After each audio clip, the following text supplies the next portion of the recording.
Welcome to, Great Shot.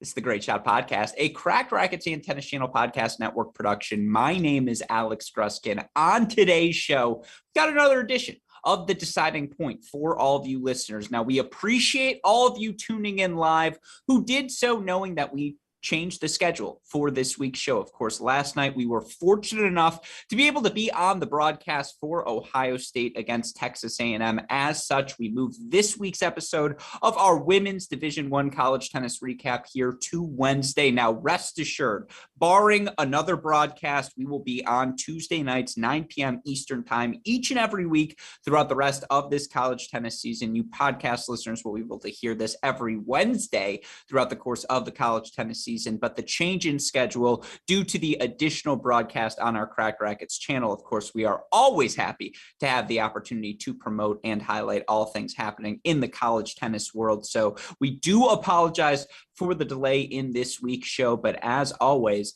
another spectacular week of college tennis results to discuss. Of course, we have conference play in certain sectors of the country, NCAA significant results in the others, plenty for us to discuss on today's show. And if you're going to be chatting about the Division I women's college tennis world, there is only one guest you can turn to help you do just that. He's the guest we have each and every week on these episodes of The Deciding Point, the man joining me once again today, a man you know best as the founder of the No Ad, No Problem blog, your co-favorite writer on our website, crackedrackets.com, our West Coast college tennis correspondent, and of course, returning champion, John J. Parsons. Jay, welcome back to the show. How are you doing today? I'm good. Staying flexible for these different days. We did the pre-record on Monday. We're now doing Wednesday. I'm just waiting till we boot Chris and Matt and take over the Thursday time slot as well. But I'm doing good. Lots of college tennis action and excited to be here.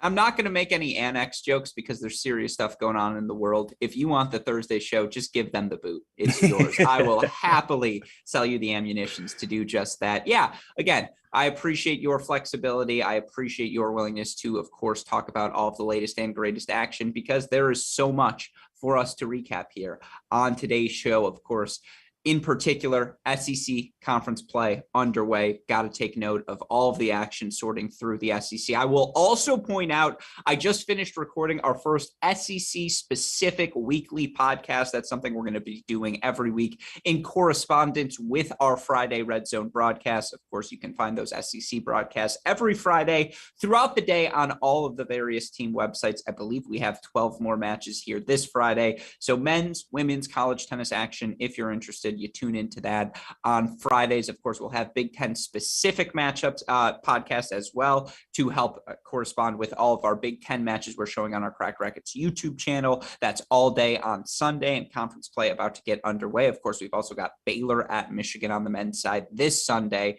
So plenty of fun action. We hope you all will tune into. Again, you're going to be able to find those weekly podcasts as just podcasts on the Great Shot podcast feed, but we want to give you guys a little bit more context in case you're a first-time college tennis fan. You want to know, well, what exactly am I watching each and every weekend? Help explain that for you. And again, something the conference asks us to do as well, which we are happy to do. So be on the lookout for those. And if you want to hear in-depth analysis, I suppose, of the SEC or Big Ten, tune into those shows specifically. But we'll talk about the big results always here on The Deciding Point. We'll talk about the best of the rest of the results, talk about some rankings news, some Big 12 news, offer our own rankings, look at the week ahead, and so much more. Of course, the reason we are able to do that day in, day out, week in, week out here at Cracked Racquets is because of the support we get from so many, whether it be you, the listeners, or whether it be our sponsors. And of course, here on The Deciding Point, we are immensely grateful for the support we get from our friends at SwingVision. It's artificial intelligence for your tennis, the easiest way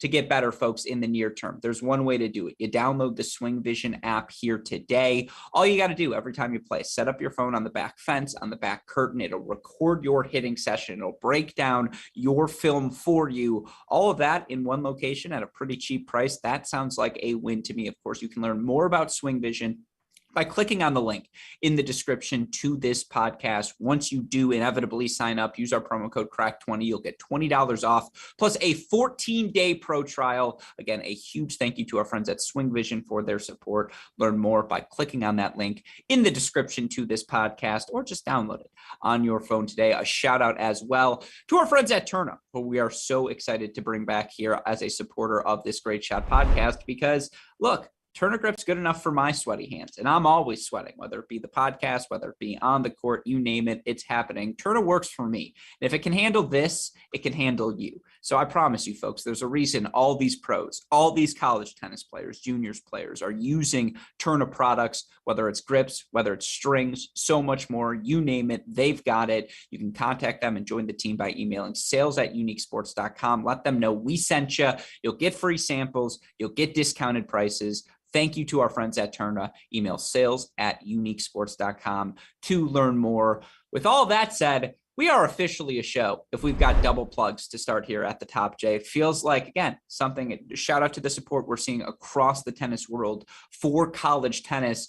But we got a lot to discuss here today, so let's get to it. And unfortunately, again, no coaching interview for all of you listeners. Now, the good news is we've solved our technology issues for the meantime, so I can record podcasts on Zoom again, and we'll be able to get those as interviews for all of you listeners. That is a guaranteed, not a guarantee, a Rasheed Wallace guaranteed here for all of you listeners. Next week, we will be back on that grind here on this show, but don't worry, we still got at least an hour of content to break down here today. And let's start with a little bit of rankings instead of result news. Of course, now we've switched to the point where we're at the ITA computer rankings. And, we've talked about the ITA computer rankings early in the season, why only, counting 3 wins significantly up to 4 wins, 5 wins, 6, 7, et cetera, throughout the course of the season, how that's going to skew things early on. Certainly, you could argue early results, because we don't have the big sample size, skew things individually. But we have some history on our hands, and that's where I want to start today's show.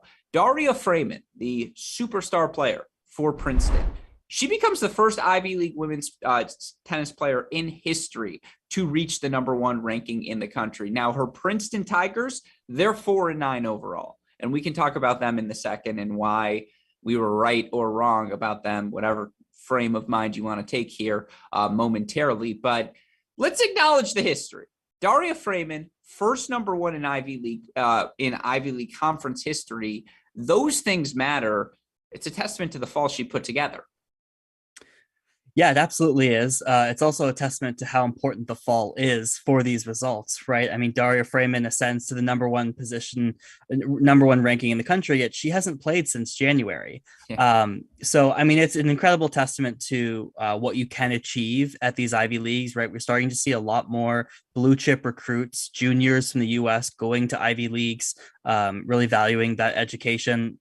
Obviously, Daria Frayman, not from the U.S., but still understanding the value of a Princeton degree. So it's a huge testament to the Princeton program, Daria Frayman herself.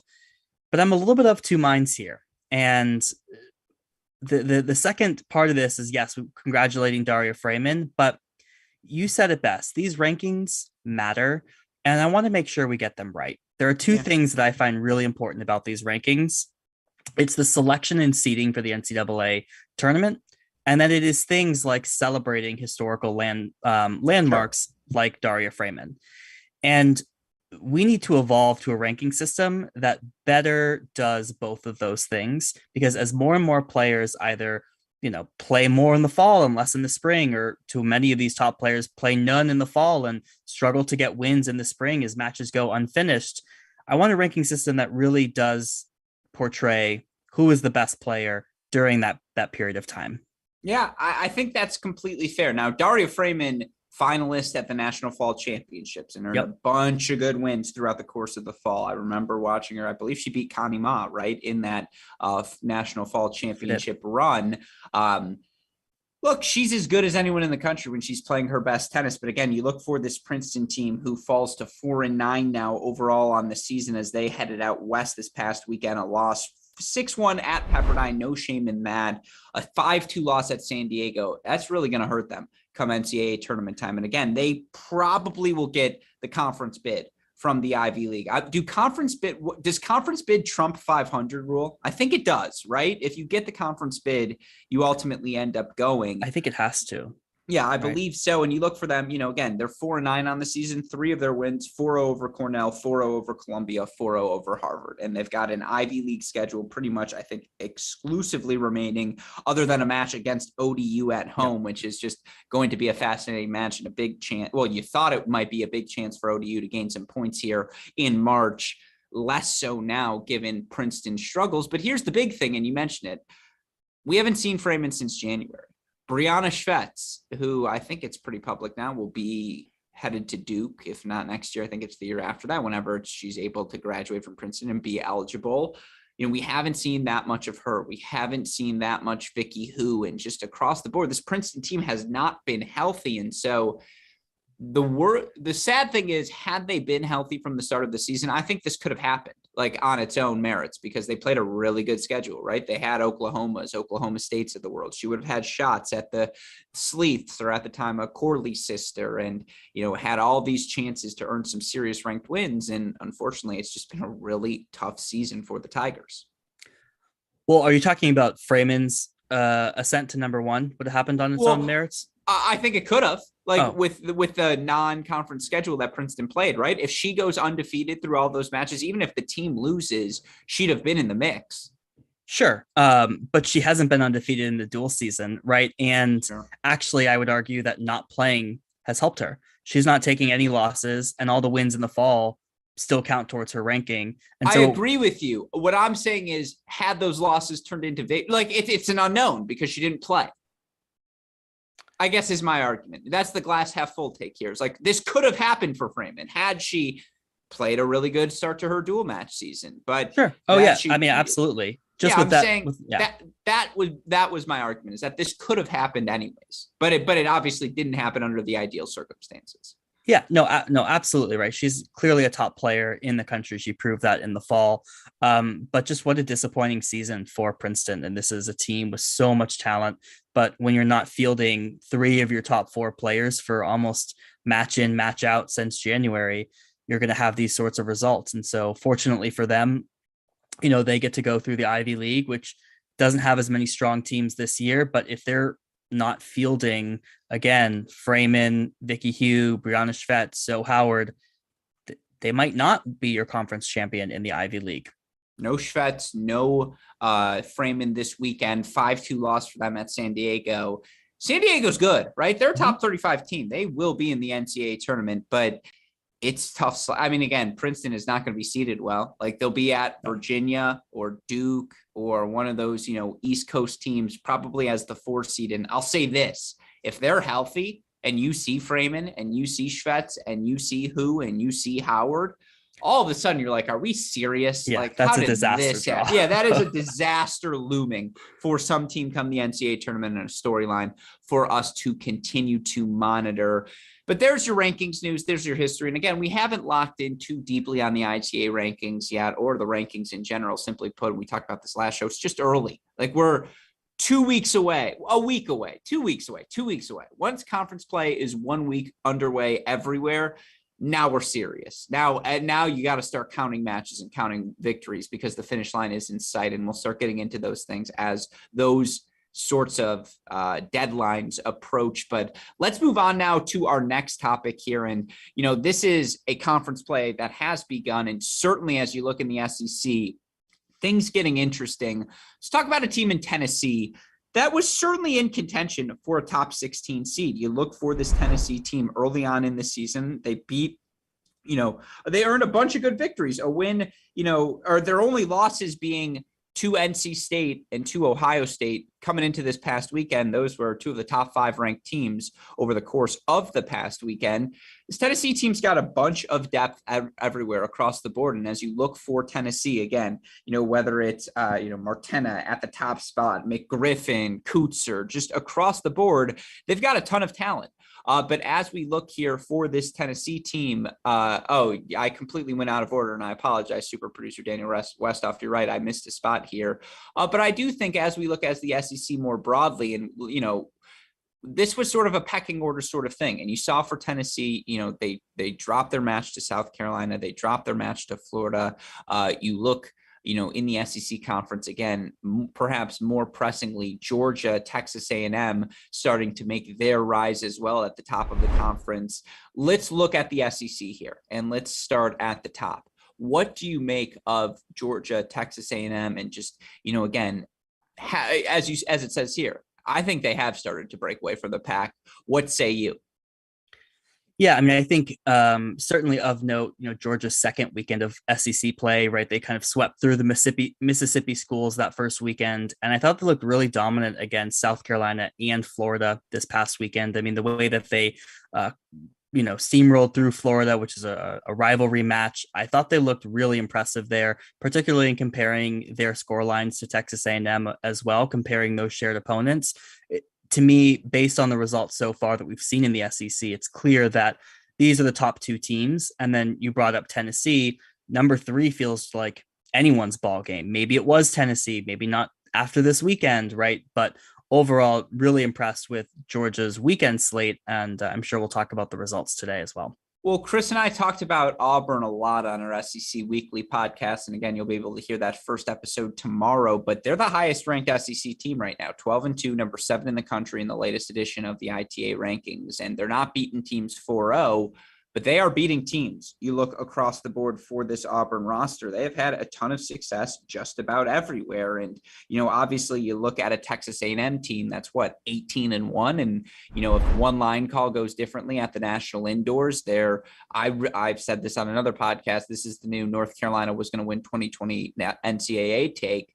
I think they beat Pepperdine at the national indoors. I think this team, Makarova at 2 is as good as anyone. Goldsmith at 4, you just feel so great about. Stoyana, Pilot, the 2 freshmen have fit in so well early for A&M. And then you've got Branstein, sitting at the top of your lineup, who on the right day will outpower just about anyone. And she's going to be in every match she plays. And, again, for this A&M team thus far, it's how routine they've made everything look. And, it looked like they might get tested this past weekend, and they ultimately earned a 5-2 win at Ole Miss, but ultimately it was 5-2 at Ole Miss. They earned that victory. And, the Georgia matchup's coming up later in the season, but you look for this Texas A&M team, it's their ODU USC wins at the national indoors aren't going to be the most valuable come May, given the way things have trended. And so them making a push for the top 8 seed, they really need to run the gauntlet here in the SEC. They really need to beat the Floridas, beat the the Tennessees of the world, beat all, the Arkansas, the Alabamas. And then they need to beat a Georgia team who today earns a 4-0 victory over number 4 Ohio State. 7-0. 7-0 overall. I appreciate that. They played it out just for you. Indoors in Georgia.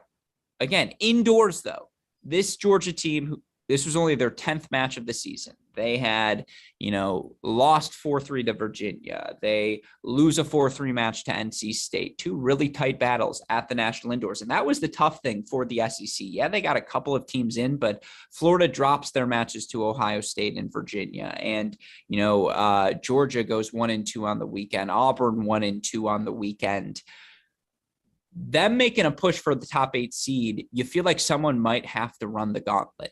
And when you look at this Georgia team, before the season, I was doubting them. And we talked about this privately because I just, Riasco was solid. Ma's very good, but 2 solid options at the top 2, that's going to be tough when you look at the best of the best in college tennis this season. What I didn't realize is how freaking good Vidmanova is, the freshman at number 3, and her presence there and her legitimate presence there allows you to play Kowalski, Kopic, and Hurdle in your bottom 3. And now all of a sudden you've got depth everywhere. You've got a chance to win everywhere. It sucks that we've only seen them play 10 matches, but this Ohio State match was the signature victory they need to just remind everyone this Georgia team is as good as any, on the right day, as good as any team in the country. Yeah. And let's be clear about Vidmanova. Not only did we not just realize it, we didn't even know that she was coming, right? So she was a January admit, and wow, has she looked super impressive. I think she's still only lost the 1 match at indoors. She's winning almost all of her matches in straight sets. The performance today against Ohio State for the entire team was impressive. And we're going to play good win, bad loss a little bit later. This would unequivocally go in the good win category for Georgia. They were just awesome. Yeah, no, this was the statement win that they were looking for. They didn't get those out of conference, wins that you want at indoors. And I mean, Ohio State, top 5 team right now. This is huge for Georgia's ranking. And I just thought they looked really impressive. I assumed Georgia would have hoped to play this match outdoors. Rain did not allow for that. So they end up playing indoors, and they go and they lose one set. And that one set is Leah Ma to Irina Kontos, who's looked incredible this season. Leah Ma pulls off the upset. So, I mean, up and down the lineup, just incredibly impressive from this Georgia team, who, to me, we had questions, but it seems pretty clear that the talent is there, that they're a top 10 team. And assuming they run the table in the SEC, even if they lose to a Texas A&M, I still think they're in the contention for a top 8 seed. Yeah, and look, in Ma, you have one of the steadiest players in the country. You know exactly what you're going to get, match in, match out. And sometimes, the Navarros of the world may overpower her. And, again, Kontos, I think, took the first set in that match, if memory serves me correct here today. And so who knows what that match looks like if the score line's a little bit different. But what it proves is Ma is always in the fight. How complete Riasco is as a player, and a lefty as well at that number 2 spot. I just love the freshman's upside there. But I honestly think the biggest weapons of the bunch belong to Villamanova at 3. And just like you feel like you can go 2-1 in the top 3 against any school. And that's the ultimate luxury, because you have Kopic at 4, Gonzalez at 5, and Hurdle, who has looked much more comfortable at the number 6 spot. Kowalski. Is it? Did I say Gonzalez? Yeah, I apologize. Mike Kowalski instead of Marta Gonzalez. See, again, my Georgia players are all mixed up. It was Gonzalez who was in the bottom of the lineup with them last year. To have Kowalski, Kopic, and Hurdle as your bottom 3, you feel good about them. You feel like we can go 2-1 in those 3 matches. And we haven't even talked about doubles, where they're still experimenting, but they win a good doubles point today. And they win it at the top 2 spots over an Ohio State team that, in my opinion, has 2 top 30 doubles teams in Allen and Boulay, and in Kontos and Ratliff. And so they did split Allen and Boulay today, though, which was very did they? Yeah. Interesting. Bold move. So again, when you look on the flip side, A&M's got options everywhere. Their freshmen are at the bottom of the lineup, which is interesting because they're going to play Georgia seniors. On the flip side, the youth for Georgia is going up against Goldsmith, and, it's going up against Makarovas of the world. It's going up against the big hitters. Give me which of those teams right now. A, do you think both of those teams can be top 8 seeds? B, who would you take right now? Oh, I think Georgia can be with this Ohio State win, right? If they run the table, and this Ohio State team, I mean, they racked up that Pepperdine win. They're going to rack up more wins in the Big Ten. They had 2 SEC wins. Ohio State did it indoors, so they're not going anywhere. So that Georgia win over them is gonna stay strong throughout the rest of the season. If Georgia runs the table, there's no doubt they're a top 8 seed. Mm-hmm. You ready for these numbers? This is fun though. Goldsmith 13-2 overall in dual matches. Makarova 13-0, 10-0 at the 2 spot. Pilot 13-3 overall. Morales 10-4 overall. Stoyana 13-1 overall. They are 87-16 in individual singles flights. That's an 85% win percentage. 38-4 in individual doubles flights. It's a 91% win percentage. These 2 teams, I think, have distinguished themselves at the top. And of course, again, when you look here for Texas A&M, their ability, they go 5-2 over Ole Miss on the road, 7-0 over, in my opinion, a better Mississippi State team than the ranking would reflect, just more experience than you would think. At the same time, tough weekend and tough start for the Mississippis. That's something Chris and I discussed on the SEC show. You look for Georgia, 4-1 over South Carolina, 4-1 indoors against Florida, and now they back it up with the most impressive of all, a 7-0 win over this Ohio State team. Not only will Georgia, talking to Chris, they're number 10 in next week's rankings as of right now before any matches have been played. But, again, you get the win over Florida. Now you've got Tennessee still left on the board, A&M, sure, but now you're back in the driver's seat. Now you're back where you belong. Now you're back in the conversation. Certainly A&M's there. I do think those 2 are on a tier of their own, like with all due respect to Auburn, right? Like Auburn, Florida, I think that's all we're talking there, because then I think there's a little bit of a drop off, and we'll get to those other schools later. I would say right now those two are on a tier of their own, but I do think A&M's on that tier with Georgia. Yeah, right. I like A&M deserves it despite not playing the most rigorous schedule. Yeah, I mean, some of those records are ridiculously gaudy, inflated. But yeah, it's an inflation season right now, Jay. That's true across the board. So yeah, I think that's right. I think those are the two tiers, right? Georgia A&M, Florida Auburn. I think both Georgia and A&M will be very happy to see Auburn at 7, so they can get that top 10 win potentially. But overall, I think we're starting to see the SEC start to come into formation a little bit. Yeah, no, I agree with you. It's fun to see the conference play underway. And of course, that's not the only place that happened. Let's move now to the Big 12 and talk about what happened. State of Oklahoma 1, State of Oklahoma 4, State of Kansas 0. Oklahoma State, who now find themselves in the top 10 of the ITA rankings. They earned sweeps of Kansas and Kansas State. And, you look for this Oklahoma team, even beyond looking at the results. And they have had some lineup switches that I want to talk about, but perhaps the most pertinent lineup switch, the addition of Dana Guzman, who's back in their doubles lineup. Now, we haven't seen her play singles yet, but we do get to see her debut over the course of the past weekend. And of course, you look for this Oklahoma team overall in the rankings in the latest iteration. Oklahoma currently sitting at number 3. They've been surpassed by NC State. Now, of course, in the voters poll, they're at number 2, and they've been at number 2 in our Crack Racquets poll for the past few weeks as well. But again, one might say they're tier 1B. We'll get into that in a second. But again, you look for this Oklahoma team who I believe, 4-1 over Kansas State, 4-1 over Kansas as well. Let's start there. Corley's have switched around a bit. It's interesting. Sleeth, it does feel like, has that grip hold at the number 1 spot for now. And you can understand why Coach Cohen, who is, why she gravitates towards that grinding nature of Sleeth, who just will take a set against anyone. But Kansas has worked their way into the top 35, and that's a really good 4-1 win. And again, let's start with the Oklahoma piece here. Staker still looks good. Shanta still looks good. We still don't see Guzman in singles. This team's clearly got it. Where are you at with them? Yeah, I mean, they continue to look good. I mean, the Guzman was a huge addition. I mean, that's massive for them. Even if she is just in doubles for the next month, right? If they can get her back in the singles lineup, this is a player who was 19-2 last year, primarily at the number 2 position, joined them in January. If she's anywhere in the singles lineup, that's a massive impact for them. So it was just great to see her healthy, great to see her in doubles. I would say, Corley's plus Pisareva, there are some vulnerabilities there. And so I think it's going to be interesting to see if we do see Guzman back in singles.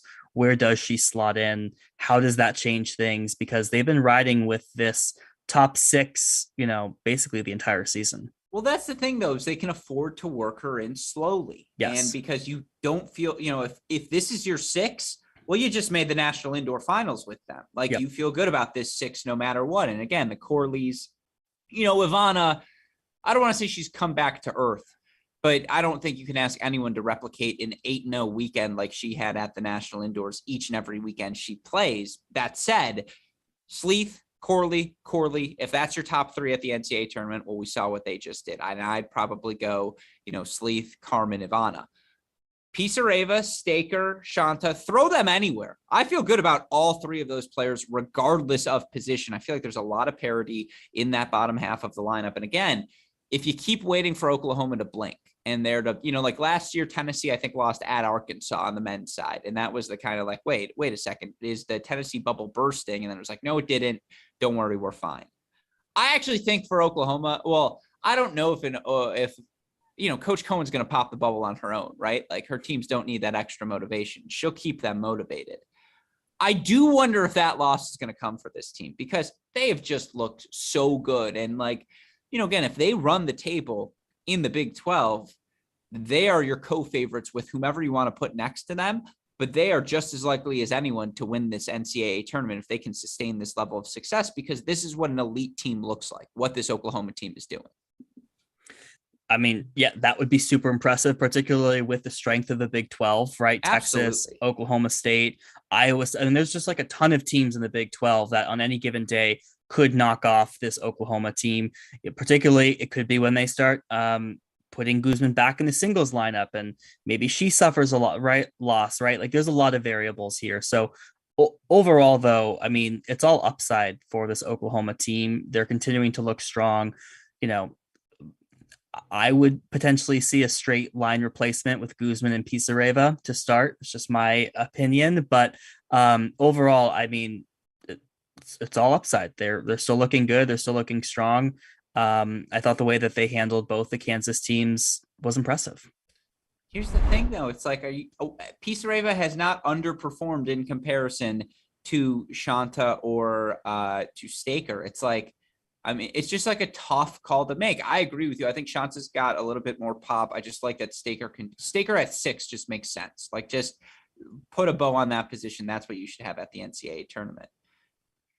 But you're not going to not include a healthy Guzman. It's a really tough lineup choice. It's a good one to have. But yeah, it'll be interesting to see what they do, because you look on the Oklahoma State side, for this Oklahoma State team, 4-0 over Kansas State, 4-1 over, again, a Kansas team with a top 2 that can compete with anyone in the country. And I think Kansas does drop off a bit as you get towards near the bottom of their lineup, in particular in comparison to this Oklahoma State team, who is still playing without Alana Wolfberg in singles. And yet you wonder to yourself, again, why is Oklahoma State in the top 10?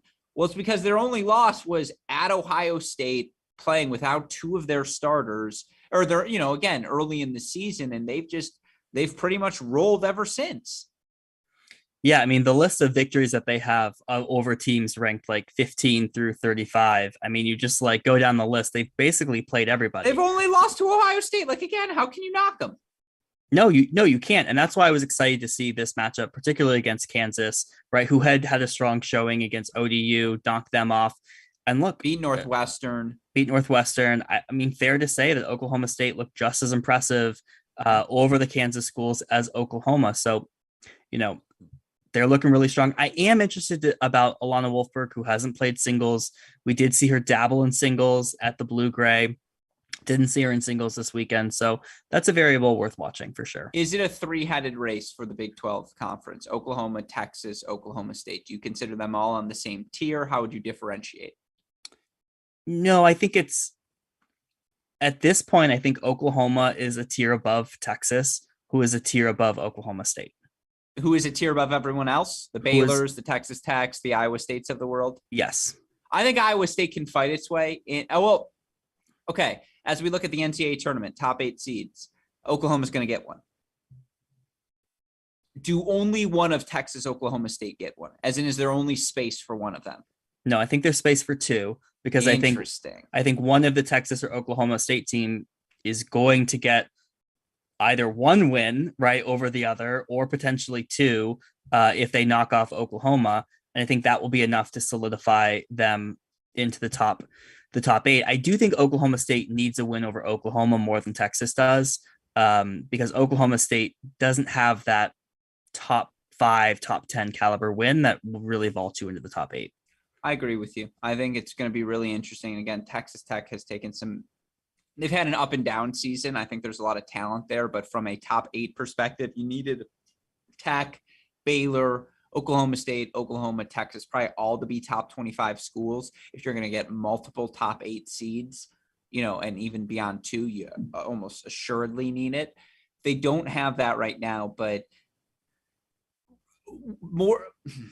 the answer is Oklahoma, so I'm not even going to ask the question. Oklahoma is probably going to have a significantly better record against Texas in all their matches. TCU, Texas Tech, Baylor, University of Texas. I bet Oklahoma ends up significantly above 500 at the end of this season. And again, that's a credit to Coach Young, Coach Cohen, who have their programs rolling over in Oklahoma. Oh, you were talking about the state. Yeah, the state of Oklahoma. I was like, exactly. Yes, I think Oklahoma will finish well above 500. Yes, the state of Oklahoma. I get it, versus the state of Texas. Which is a thing, right? It's like Michigan versus Ohio, Florida versus civilization, all these different things. Let's go west, though, now to your home country, California, of course. LA knocks off Arizona, and it's a good weekend, a much freaking needed weekend for the USC Trojans. 4-0 over Arizona, 4-1 over Arizona State. You look for UCLA, same scores, 4-0 over Arizona, 4-1 over Arizona State. The biggest news on the board, Naomi Chung is back. and she gets a win at number 4, was winning at number 5 when the match was clinched. Cayetano down to the number 2 spot, but she gets 2 victories on the weekend as well. Come to Jesus is a little bit hyperbolic. But is this the turn? Is this like the inflection point when we look back and USC's back in the Sweet 16? Is it like this was the weekend they got it rolling? I mean, it could absolutely be, right? It could be, and it needed to be. It needs to be. And it could be that Naomi Chung, yes, she's a great player. Yes, she'll play that linchpin role in this lineup, who has really been missing like a solid number 4 player. But it could also just be like a rebirth of the team, if you will, right? Just like bring some new energy, a breath of fresh air. The team feels more confident. The team feels more motivated. Look, both these Arizona schools are strong schools this year, arguably on the caliber of LMUs and UCSBs who have knocked off, these LA schools. So, I mean, really needed victory for USC in particular. And this could be the inflection point, and it would be good to see that, because the run of losses they were on was tough to watch. Who do you feel better about, the 4 through 6 of UCLA or USC? Oh, UCLA. And tell me why. I don't think USC has answers at 5 and 6. So tell me about the growth you've seen from the Trojans at the bottom of the lineup, because obviously the big news, Forbes and Bolton are playing like Forbes and Bolton again at the top of their lineup. And obviously that's most important. And Bagramov has always had, the ability to play very high level tennis. She has of late in particular. Yep. But there are still a lot of questions beyond those 3. How has UCLA gone about answering that? I think, there's like different tales of this UCLA squad, right? Like in the past few weeks, I think they've looked really good up and down the lineup. I think there's been closer matches from their freshmen at the bottom of the lineup. Oftentimes they have pulled through, and that's the sort of stuff that you're looking for these freshmen at UCLA, who, unlike the USC freshmen, haven't really gone through as many matches this year, right? They didn't make indoors. So ultimately, I think there's more upside on the UCLA bottom 4, 5, and 6. Obviously, having Naomi Chung back for USC really helps, and you like her at 4, probably over whoever UCLA fields at 4. But I'm more optimistic and bullish about the growth trajectory, if you will, of the UCLA freshmen than I have been of the USC freshmen, who also appear to be struggling with injuries as well, which is not a good sign. No, Piper, Mora just haven't played consistently enough for me to feel any way about them. Yeah, I mean, again, that's going to be a really fun matchup when they play for the 17th time this year, UCLA and USC, because Forbes, Bolton versus Ewing and Cayetano is just fireworks at the top of the lineup. Bagramov versus Hahn is going to be really fun as well. And then who knows what's going to happen after that. But again, huge weekend for USC, and UCLA has reminded everyone after a disastrous start to the season, Washington's a lot better now, or, context being key, still not the greatest loss, but not an inexcusable loss. I have no idea what's going on with the Trojans. I still, again, keeping an eye on them, and obviously UCSB, very good as well. But again, you're feeling a lot better. I think these teams have slowly continued to keep themselves in the top 16 hunt. Now, top 8 probably out of the question for either school, but top 16 very much in the mix. And ultimately, that's what matters, because a super regional, those are tough, but those matches are tough no matter what site you're playing at. And so, being able to host that first weekend, really the key, I think, for both of these schools. But with that said, let's hop around a bit, because there are, again, so many results for us to touch on throughout the course of a weekend. I want to do this by talking about our best of the rest in a format we have now introduced here on our deciding point, something we call a game of good win, bad loss, as we talk about all of these results. And we referred to some of them a bit earlier, mostly because I screwed up reading my outline, but I want to go through some of them here and get your comments. Let's start with Auburn, Arkansas, Auburn, Alabama, excuse me. You look for the Tigers, 5-2 win over Alabama. You look for this Auburn team now 12-2 in the SEC overall. And, you look at their records outside of the number 1 spot, where I believe they're 6-6. They're like 11-2 and 10-3 and 3 of their 5 other single spots. And you look for them in doubles. I think they've won about 75% of their individual double sets as well. And again, they played Ohio State really close at the National Indoors. They played NC State really close at the National Indoors. they're the third best team, as we discussed, right now in the SEC. And I think, all their tough matches are at the end of the season. It's backloaded, but they could be like 17-2 with Georgia, A&M, like those matches to play. We could be saying, hey, Auburn ran the gauntlet. They're your top 8 seed. Yeah, that is interesting. It's funny how some of these teams have such a front-loaded schedule, and you look at Auburn, and it's basically all backloaded, all April matches. So they're going to stay most likely in that top 10 position for quite a few weeks here. I thought this was a good win for them. Obviously, Iron Bowl victory, rivalry match.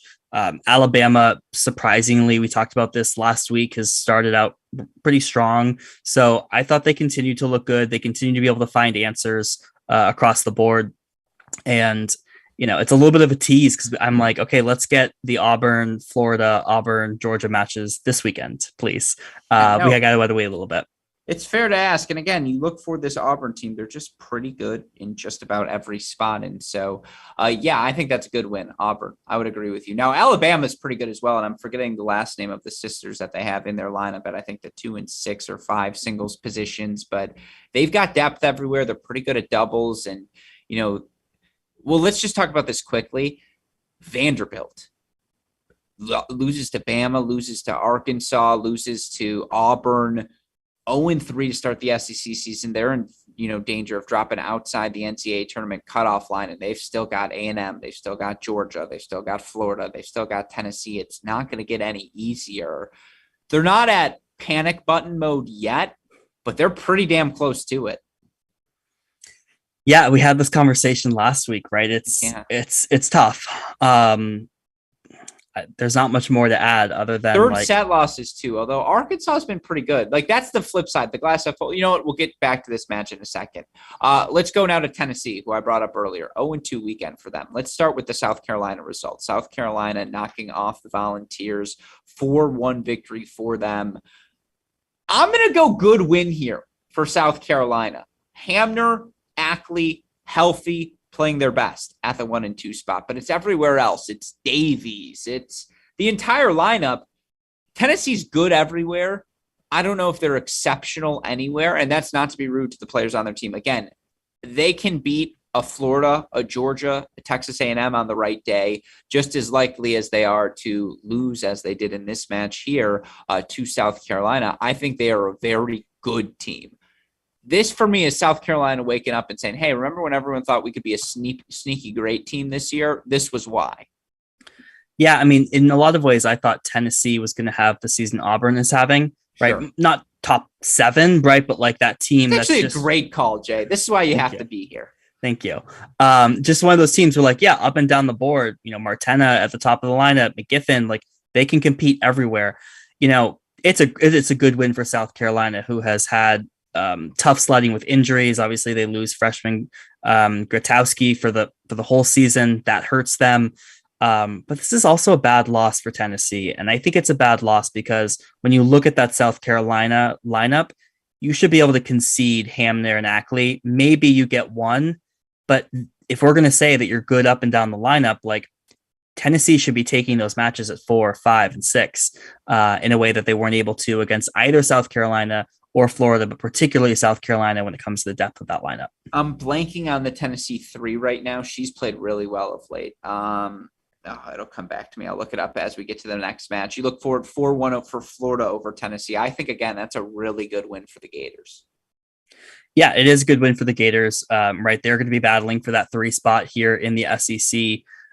They have looked really good. I thought McCartney Kessler has continued to look good, struggled a little bit at indoors. But again, this is a Tennessee team that we thought was going to be right in here with these Florida teams. And it's a tough weekend for them to go 0-2. Adeshina is who I was thinking of at 4. I think she's looked good, and she got their win over Florida. But yeah, I mean, Florida beats them at 1, 3, and 6. Kessler is going to Kessler, but again, that 6 spot in particular for this Tennessee team. Now, Kutzer's still been really solid, although tough loss for her. Again, for them to lose 3, 4, and 5 against South Carolina, as well as doubles, is probably the most surprising thing. Although, again, that's a road match in the SEC, a must-win almost for South Carolina, and they get it. So that's why I go good win there. That's why I go good win Florida here as well, because, again, that's a home match that you just got to win, especially after they drop a match that weekend to Georgia. Let's move on, though. Washington, 4-0 win over Utah. Good win for the Huskies. Great win, right? This was one that we had scheduled of these two kind of non-California Pac-12 teams flirting with a potential top 25, top 16 ranking. Utah just coming off of that, program first win over USC, and Utah knocks them off 4-0. So, Washington knocks them off 4-0. Impressive win.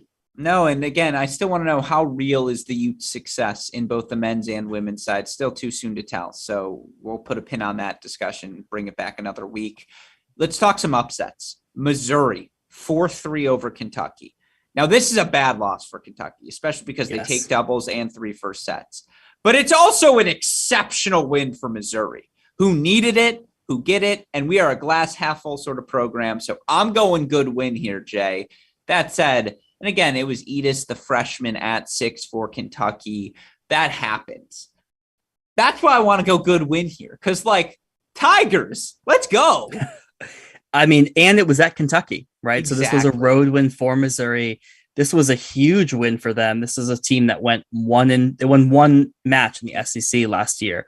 And to knock off Kentucky on the road, Kentucky, who's looked pretty solid to start the season, but had a brutal start to their SEC season. Yeah, tale of two seasons right now for Kentucky. But just a great program defining victory as they try and still kind of weasel their way into the SEC more. Yeah, I agree. We also had Arkansas 6-1 over Kentucky. I think that's a good win for Arkansas because, again, what that shows me, yes, Kentucky's had it tough of late, but Arkansas is an NCAA team. I have no doubts in my head about the Razorbacks at this point to win at Vanderbilt, to beat Kentucky. They're just they've earned it. Now, I would imagine you agree. Sorry. I do. Yeah. Yeah. And so with that in mind, Clemson 4-3 over Notre Dame. This is the one where, with all the momentum Notre Dame has built, and they have worked their way into, the top 35 of the ITA rankings. No disrespect to Clemson. This one hurts for the Fighting Irish. Huge, right? They hit a brick wall this weekend, both against Clemson and Georgia Tech. Yeah, the Georgia Tech one you can write off a bit, but you can't write this one off. No, and Notre Dame has looked really good. They really pushed UNC in particular. I thought this is a surprising loss, big upset for Clemson. A little bit back to the drawing board for Notre Dame, who I believe still has a Florida road test ahead of them where they go, I believe, to Miami and Florida State. That's going to be a tough matchup for them. So they were, optimistic for kind of that middle upper tier in the ACC, and now I'm not so sure that that's going to be where they fall after these two losses. ACC continues to be fascinating. Duke, Virginia, NC State, North Carolina at the top, but then just again Georgia Tech, Notre Dame's of the world, everyone in between. Louisville's pretty solid, also plenty to watch for. Let's talk about our other. There are 2 undefeated teams in the country. North Carolina at number 1. We all know about that. Iowa State, who we don't know. They didn't lose the kickoff weekend. They just didn't win it because they couldn't play it because obviously they unfortunately COVID on the team. They just weren't able to travel to NC State. I know that's a matchup they were looking forward to. And obviously we didn't get the chance to see the Cyclones there, but they had the best fall in program history. Now they knock off Wisconsin 4-0. They knock off Memphis 4-2. They're up to number 20 before the start of Big 12 play. Tier 4 in the Big 12, because we said Tier 1's Oklahoma, Tier 2 Texas, Tier 3 Oklahoma State. I would put Oklahoma State Tier 2.5 because I think Tier 3 is where Iowa State resides. And I think that's where the Baylors and the Texas Techs and the Kansases of the world all live. I think Iowa State, though, might be able to make a push towards that Tier 2.5 and be closer to the top 16 seeds than they are to being a 3 or a 4 seed come the NCAA tournament. Good win for the Cyclones, in my opinion, over both Wisconsin and Memphis. Yeah, and just the scoreline with Wisconsin as well, right, to knock them out 4-0. This is a Wisconsin team that has been tested because they were able to play indoors. They're looking really good. I'm fascinated to see how things turn up in the Big 12 for Iowa State. Go ahead. No, one really good note from Scotty B in the chat, and I appreciate it. He says he's not sold. They've played 0 top 35 opponents so far. Well, Wisconsin's pretty close to a top 35 opponent. Memphis is pretty close to a top 35 opponent, and they get comfortable victories over both of them. Now, I do think that's a good point by Scotty B, but I think that gets back to your point, which is why Big 12 season is so fascinating. Yeah, which is why we'll talk about that on the week ahead, right? Because they're going to get tested against top 35 teams. So, you know, look, this is what they had to do a little bit to make up for the fact that they didn't get to play indoors. And so they have done what they have needed to do, and they will get plenty of top 35 teams as they head into Big 12 play. Boomer's undefeated. Go Boomer. Obviously, and we're not talking about the Sooners. We're talking about the Cyclones here. I agree. A really good start for this Iowa State season. 2 good wins for them over both Wisconsin and I think for Iowa State over Memphis as well. That qualifies as a good win for the Cyclones. Georgia Tech, 5th straight win. They knock off Notre Dame for 6-1. We talked about this briefly. I think we agree that's a good, while it was a tough loss for the Irish, a good win for Georgia Tech, certainly, so we can lock that one in. As you look at their matchup, 5-2 over Louisville.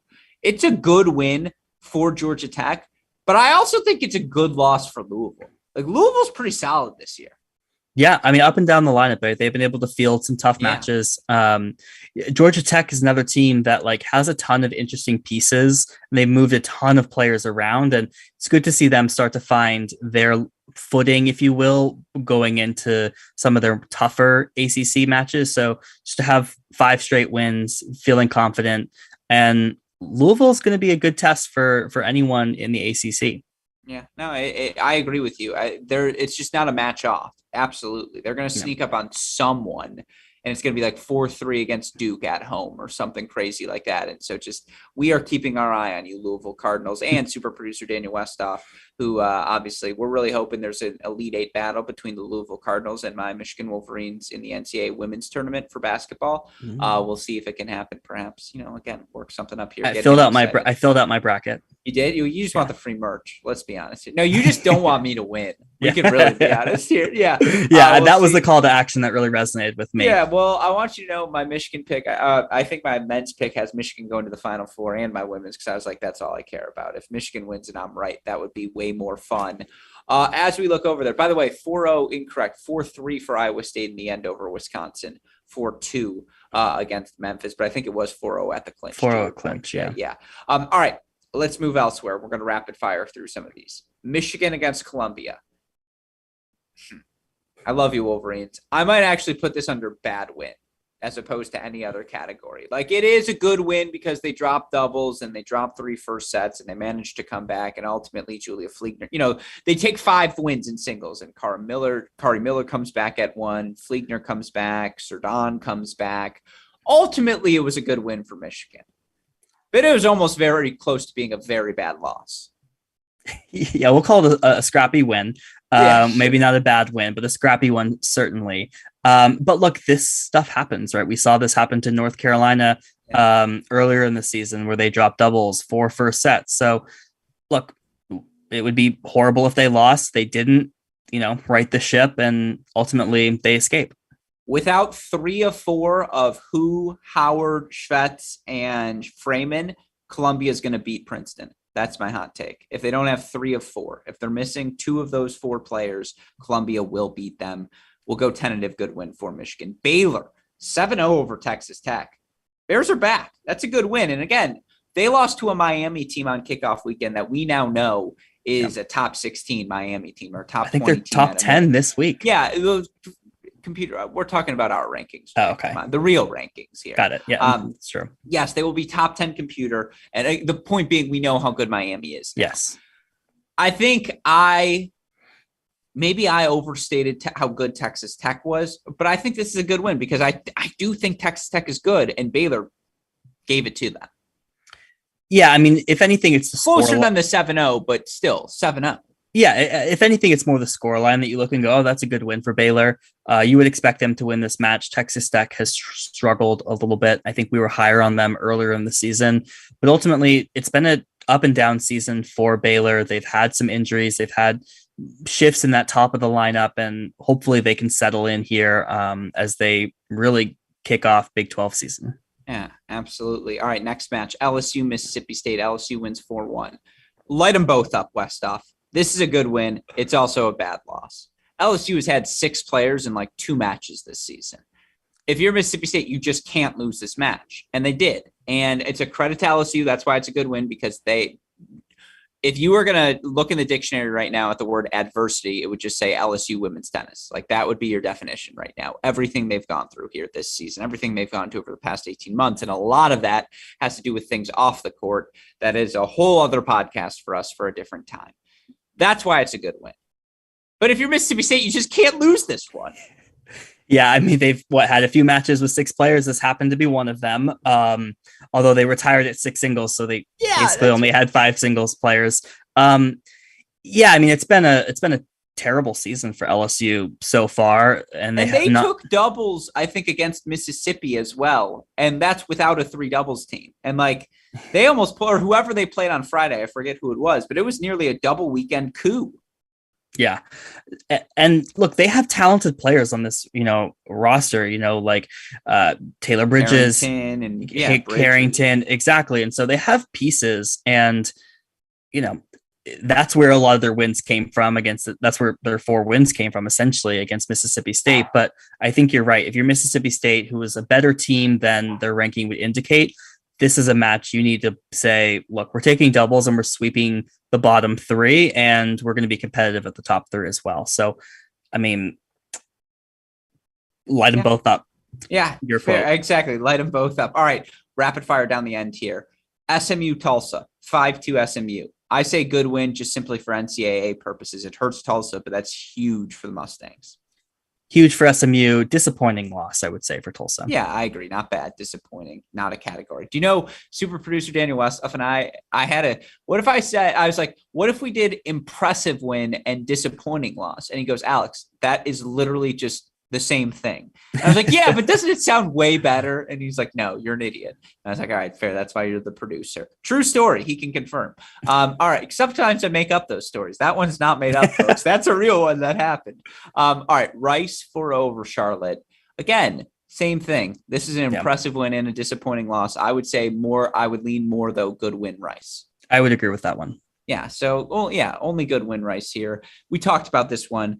Arkansas 4-3 at Vandy. It's a great win for Coach Sanchez Quintanar to kick off her tenure at Arkansas. And again, this is an Arkansas team that had a coaching change, not because of their results on the court.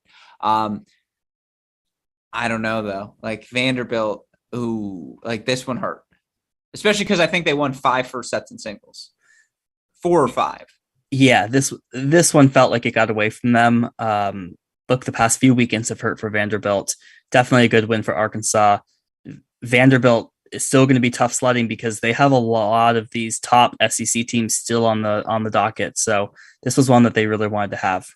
Yeah, no, again, tough loss ultimately for Vanderbilt, but better win here for Arkansas. Well, with all of that said, that's week 8, or what we're calling week 8 of the 2022 Division I women's college tennis season. Of course, for all of the results, there are a couple places you can look. We turn here to our friend Chris Halioris' website. You can look at the week behind on the College Tennis Ranks website. You can find all of the rankings. You can find Jay's live top 25 rankings on the website as well. You can play around with the computer rankings, do all these cool sorts of things. The what if calculator is your friend. Yeah, exactly. Friends, not food. Although sometimes that is my meal for the day. With that said, let's talk about our Cracked Racquets top 10 rankings. And again, we promised we'll expand to a top 16 come April 1st. For now, we lock in on the top 10.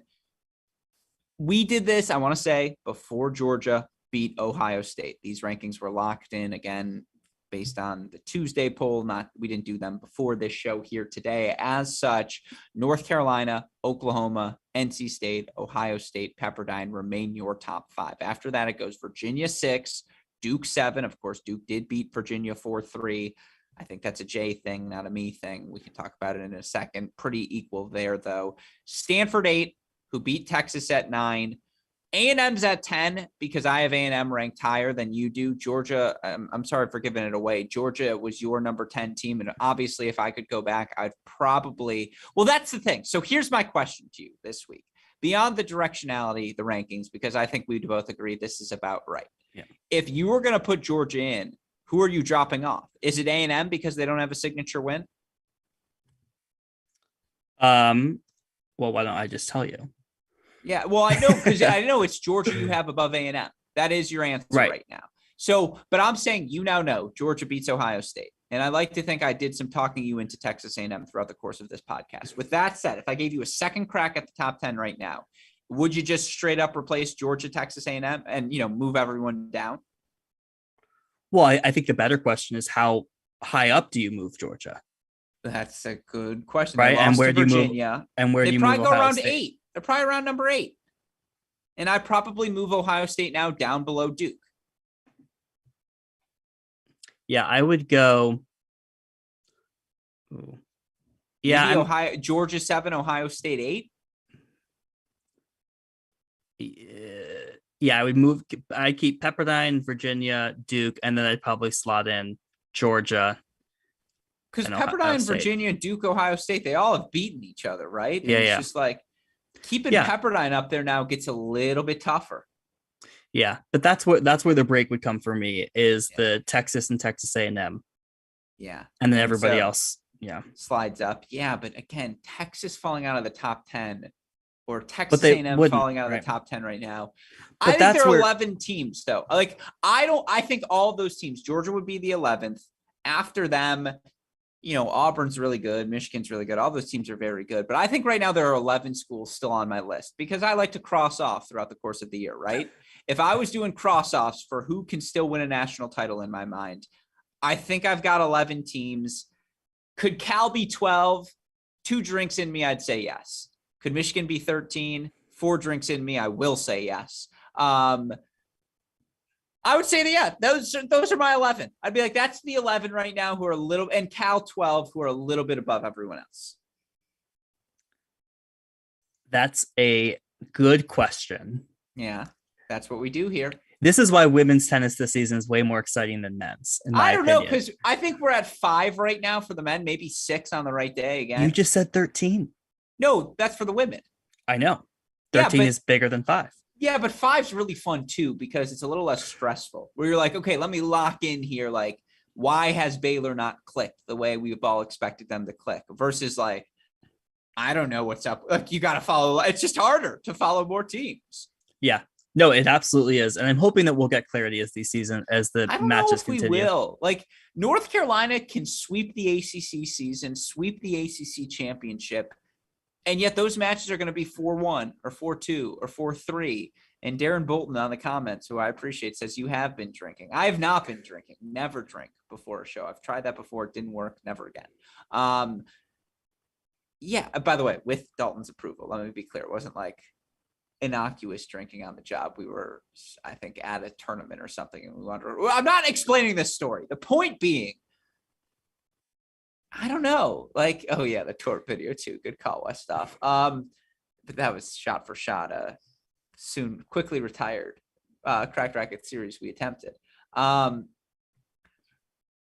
don't know. Like I can't cross off any, like, even if North Carolina ran the table, I still would feel on the right day, like, yeah, but Pepperdine could beat him. Oklahoma could beat him. NC State could beat him.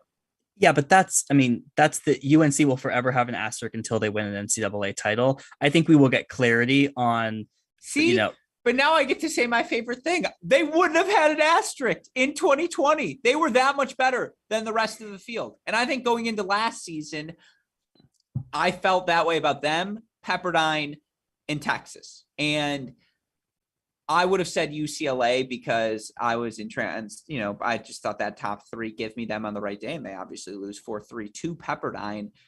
But like, I feel that same way though. Again, on the cross-off list, if you're on the cross-off list, I think you got a shot. And there are 11 on the freaking cross-off list.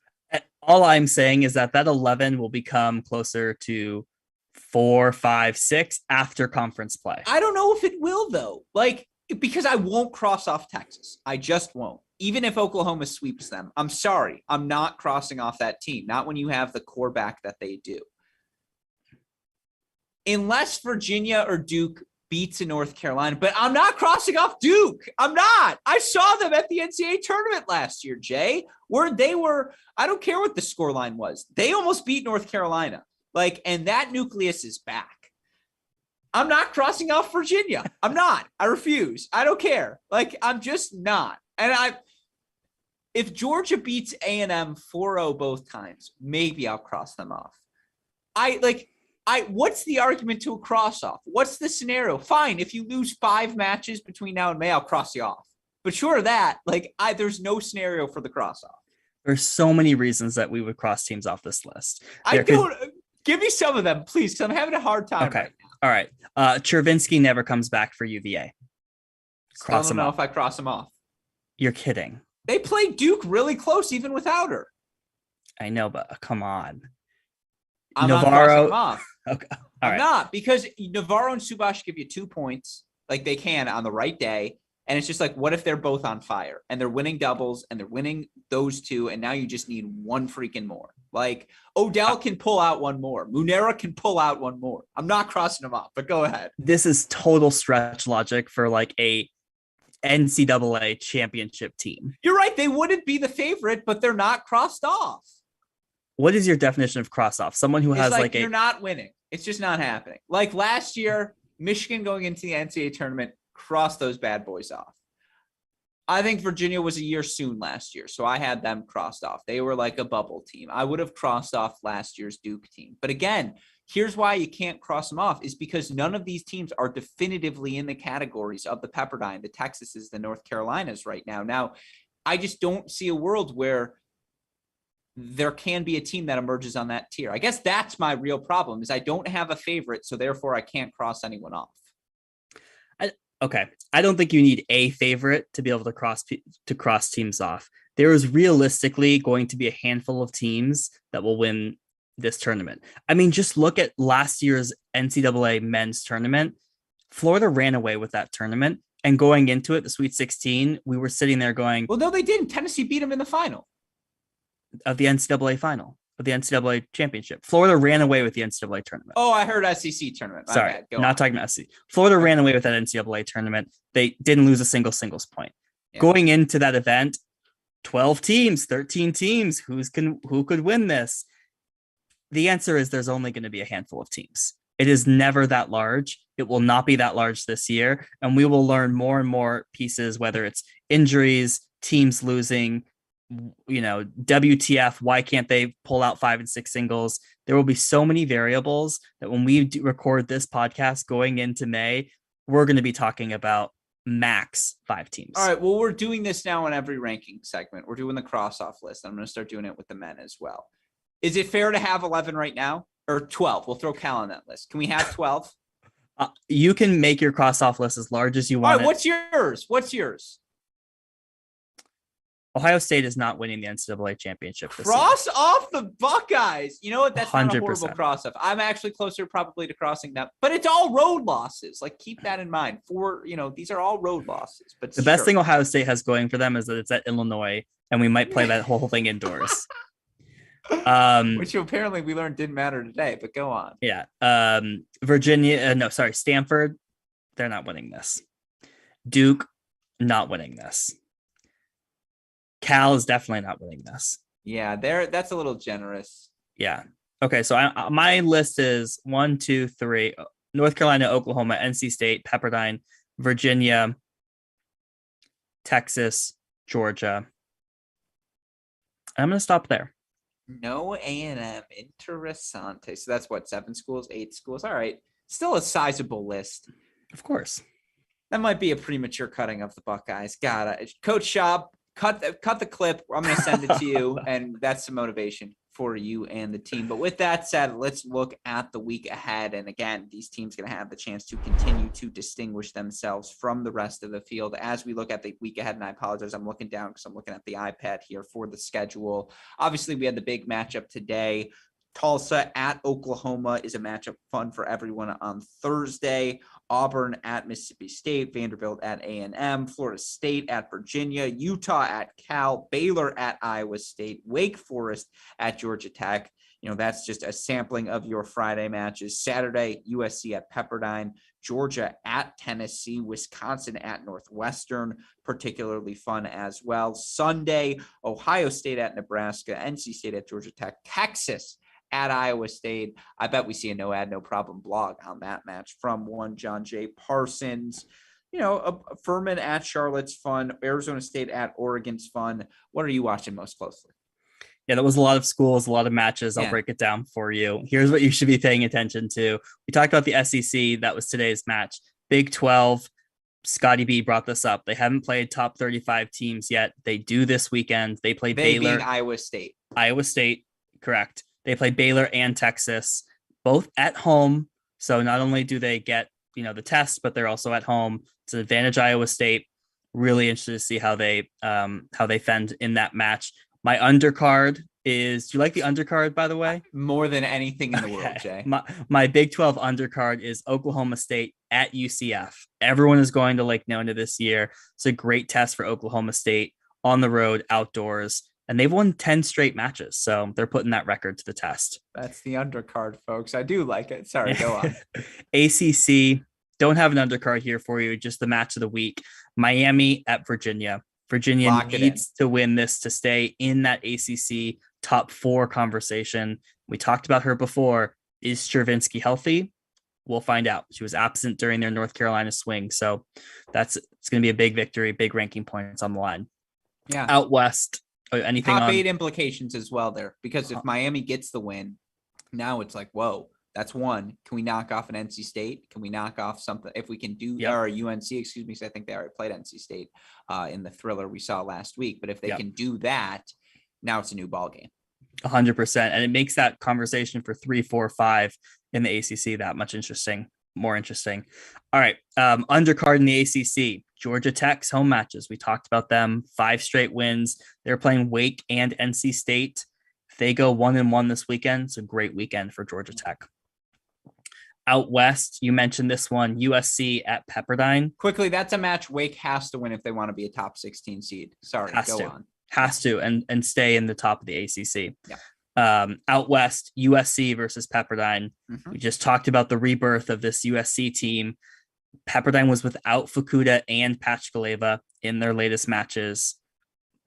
TBD. Do you think Pepperdine would be down for a rebirth? Do you think if you ask Pear, hey, you can restart the season, your team knows everything they know, but you get to restart, would you do it? Would you be like, yes? Or no, you wipe the memory clean and just restart? I mean, nothing has really changed, right? Like they're still in the conversation. It's not like they've been eliminated from winning the NCAAs. So like the restart can start. Every day is a restart for them. Oh, that's someone's been reading the books. Yeah. So excited to see that one, particularly just top of the lineup. If USC can flex their muscle there, if Pepperdine doesn't have Fukuda, that is going to be a big match. And then lastly, go to the Big Ten. Super curious to see Wisconsin at Northwestern. Those are 2 top 40-ish teams, bubble teams. This match to me has 4-3 written all over it. So I'll be curious to see who comes out alive there.